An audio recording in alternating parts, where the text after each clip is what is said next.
Nous sommes à quelques jours de la première rencontre autosoutien de l'année 2017 et vous allez nous accompagner tout au long de cette semaine en regardant des témoignages de femmes qui ont vu leur vie intérieure être transformée, mais aussi la vie de leur famille à travers les rencontres autosoutien. Elles ont souhaité témoigner ici pour vous. Je suis ici avec Suze, elle est ici de Saint-Denis. Elle a participé à plusieurs rencontres cette année de l'autosoutien et elle va partager avec nous son expérience. Suze, quelle est ton expérience par rapport à ces rencontres de l'autosoutien? Qu'est-ce que tu as pu en tirer pour ta vie quotidienne, pour ta vie de femme?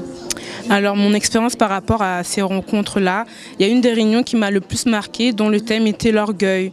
On dit que l'orgueil est un sentiment de supériorité, qu'on a tendance à voir les gens comme petits, qu'on est supérieur.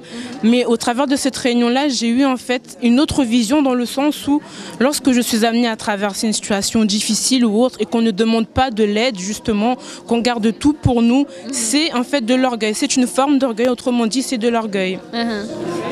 Et depuis que tu as pris cela, est-ce que ça a changé? Ça a eu un impact après dans ton quotidien, dans ta façon d'être, de réagir face aux situations? Oui, justement, cela m'a beaucoup aidée dans le sens où j'étais une personne en fait qui gardait tout, qui voulait tout faire par soi-même sans demander de l'aide. Mais lorsqu'on ne demande pas de l'aide, en fait, Dieu ne peut pas agir. C'est-à-dire que la Bible nous dit que Dieu résiste aux orgueilleux. Et lorsque l'épouse avait parlé, cela m'a beaucoup touchée justement.